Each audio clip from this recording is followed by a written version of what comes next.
2015's been a big year for the team. We started off in San Francisco sailing what we call these sports boats, which is a modified AC-45, heavily modified. It was great to get on the water, and from that we realised the potential of these new class of boats, how quickly even a 45-foot catamaran can go. So we started sailing one of those in San Francisco in February, developing systems and boards, and then we set about the move to Bermuda. We've set up here, and as you can see we're very well set up. We've got our dinghy park here and all our facilities needed to run a serious campaign. I mean, Ian Stewart did a fantastic job, as well as with, you know, with BCM and all the local contractors that were involved. We now have an awesome base, great water operations, and we've also got a great space for the design and for the athletes in terms of their training facility and the gym. It's turned out to be a really great base for us to operate out of, so I'm really proud of that. We kicked off the World Series in Portsmouth, which was great to get on the water for everyone. Awesome turnout, I mean, massive crowds. Sweden, we then came to Bermuda, which I think was the best event. It was just unreal to show the locals what it's all about. For me, the highlights this year is obviously getting back racing. Last year was a very quiet year for the America's Cup. We're back on the World Series, we're racing against the top teams in the world. We ended up second for the year. Obviously we would have loved to win, but the Kiwis are very well, very consistent, and second for the year there. And now we're into our testing phase, testing our AC-45 sports against each other and trying to always raise the bar and get faster and faster. Lining those two boats up together, learning about the performance of those boats, that's a big thing for our program. To step into the two boating was a big goal before the end of the year, so it's really satisfying, I think, for all the team, and they can feel pretty proud about that. It was a challenge logistically, but we're learning stuff that we never even conceived of, and that's great. And I think that puts us in a strong position going into 2016 and in a strong position for our development for 2017. We've got an amazing base, amazing setup in a beautiful country, so it's been a great year for that, and we're all set up here and just can't wait for the next 2 years. Happy New Year! Nice, I think that works. As good as it gets.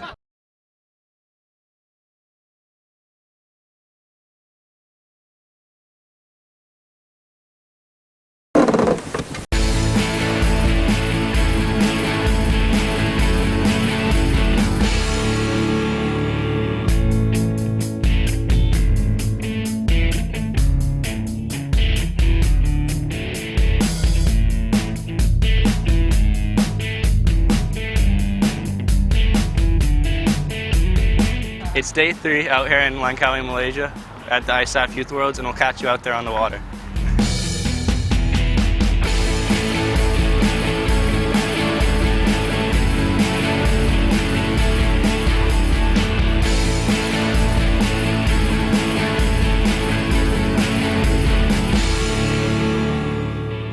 Obviously all the emotions are just kind of piled into one at this point. I'd say day 1 when I first arrived, there were a lot of nerves, but now that we're getting into the event, it's just a lot of excitement. Want to get out on the water and do my best, you know. Well, firstly, the competition's actually pretty tough, so it's what I was expecting, but it's not disheartening, if you get what I mean. Yeah. The conditions are much better than the first and second day. The winds died down quite a lot, but it's still pretty gusty and shifty out there, so it is still really tough, but it's much more fun and I can cope a lot easier, and I've noticed a lot of other sailors are doing much better as well, so it's really good. Yeah.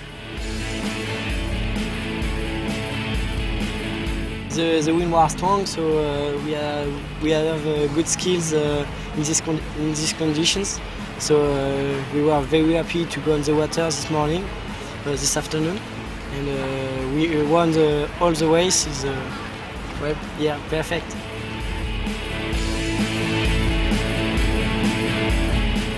I hope you enjoyed day 3 of sailing at the Youth Worlds in Langkawi, Malaysia. It's the last racing day of 2015, so we'll see you next year.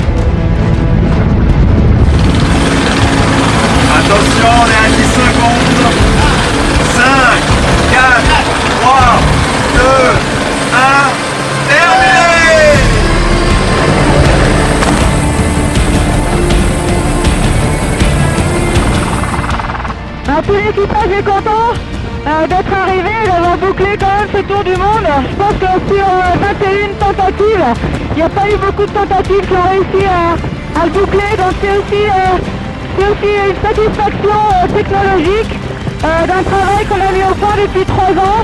Voilà, et donc c'est aussi une grande satisfaction pour l'équipe et les équipateurs aussi qui ne sont pas oubliés de leur travail. Tout le monde est heureux d'arriver parce que c'est vrai que les derniers jours étaient quand même un petit peu longs, comme on savait qu'on allait plus battre le record, mais franchement la motivation était là du début à la fin, une bonne ambiance. Moi je suis vraiment ravi qu'on soit allé au bout, quoi. Maintenant je suis encore concentré parce qu'il y a le bateau à ramener à la Trinité, mais franchement c'était une super aventure.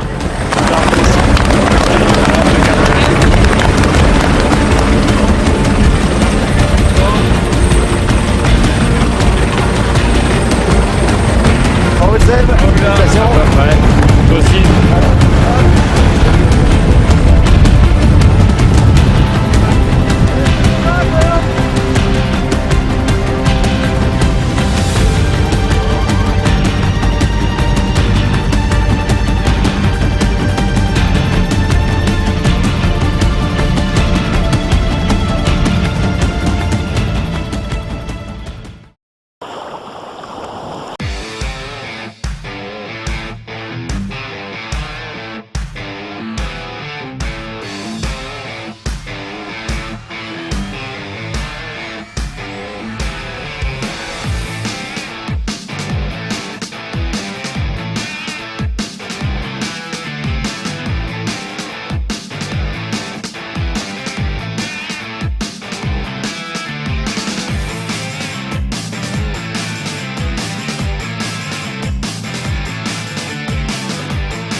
With only a couple of days to catch their breath, the Clipper race teams were back on the water after taking part in the gruelling Sydney to Hobart Australian Blue Water Classic.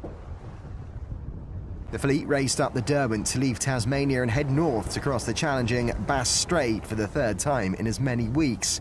This is the 6th in the Clipper race series and the final stage of the Australia leg, the Henry Lloyd Hobart to Whitsundays race. Obviously we'd rather be near the beginning of the fleet. Every time we go for a scoring gate it's a risk if it's off the drum line or off the course that you want to go. LMAX and Great Britain They've come out in second, sixth position. The thing that we struggled with in this race is keeping the boat moving well upwind and having good speed. Meanwhile, life on board these 70-foot yachts is proving tough, living at 45 degrees. I guess eating in the same respect, having a drink, you never know if the drink's actually going to end up in your mouth or not, just it could get knocked by a wave. All these little things, even hopping into a bunk is a bit of a struggle sometimes. You kind of end up being Spider-Man, crawling up the walls just to get in. So, it can be tough living on the angle. Today's events weren't without incident though. The mission performance team put their race on hold to go to the assistance of another yacht not part of the Clipper race fleet, who was in distress nearby after a crew member became trapped at the top of the mast. 27-year-old Gavin Reid from Surrey volunteered to transfer to the other yacht and climb the mast to help. Gavin, who's deaf from birth and wears special waterproof hearing aids, can be seen here ascending the mast as the casualty's trapped in the rigging at the top. He was, however, eventually able to help the stranded crewman down. I'm glad my hearing aids survived. So when I got on the mast, the halyards are wrapped all around the mast at the top, so I was required to go up and try and help the guy untangle himself and bring himself down. So it was pretty bumpy up there, and I think I was up there for about 2 hours. So the guy was up there for about 9 hours, so I'm glad he's down now. With mast climbing skills developed as a sailor, Gavin was able to then get himself safely back down to the applause of his teammates. The rescue has put mission performance at the back of the fleet, but they've applied for redress from the Clipper Race Committee. With less than 700 miles left to the finish line at Airlie Beach on the northeast Queensland coast, crews are looking forward to some well-earned rest in the picturesque Whitsundays next week before starting their Asia-Pacific leg to Vietnam and China.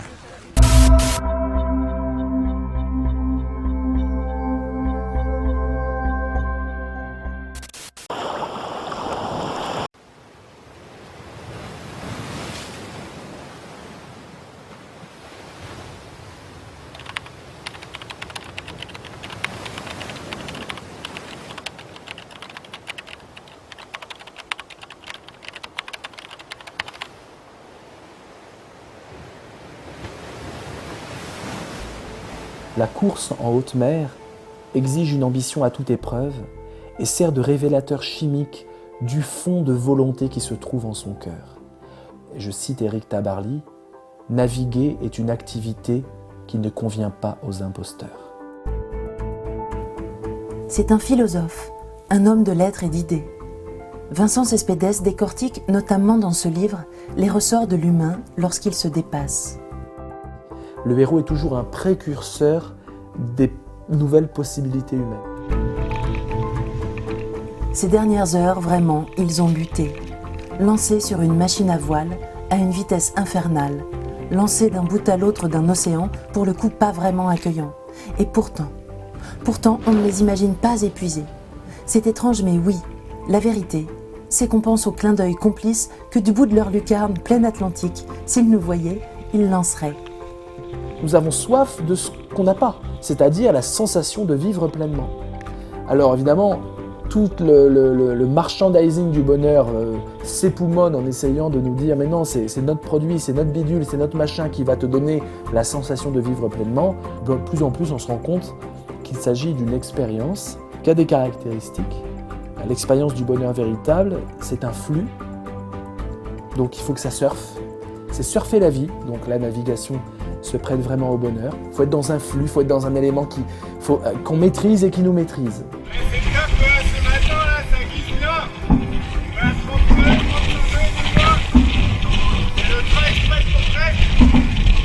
Allez, quelques heures encore, quelques heures à peine. Avant de les retrouver, on leur souhaite de surfer direct jusqu'à Brest.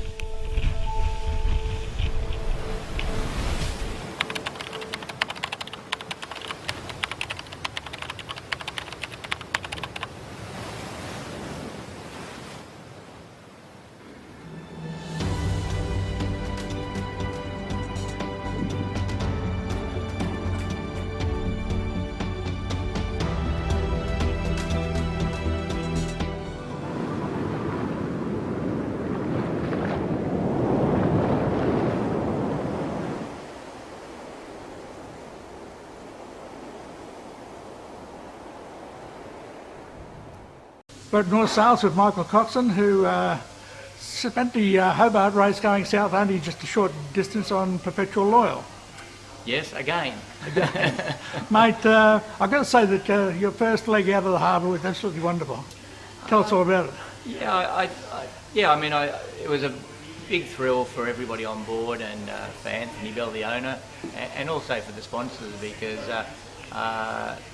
I don't think we were necessarily one of the favoured boats to lead out of the harbour, and I think that perhaps Comanche and Wild Oats took their eye off us, and we were able to get a couple of shifts and get past them, which surprised me in one way, but not completely. I know the harbour pretty well. I've sailed it all my life. I was surprised the majority of the fleet went to the eastern side of the Sow and Pigs, simply because of the current doesn't run as strongly there. So we actually had a bit of a pre-race strategy, which we discussed before we left the dock, and saying that with the breeze in fact north of northeast, that the western channel would be favoured both by shift and current. And also we're about the deepest boat, deepest draft boat, and it gives us more manoeuvring room because it's a deeper channel. So we had a game plan, and it was to start towards the leeward end of the line, and to definitely go up the western channel. And as it turned out, we were on our own over there, and we got a nice little shift off the left-hand side of the harbour, and got us close to the point where we were ducking Comanche.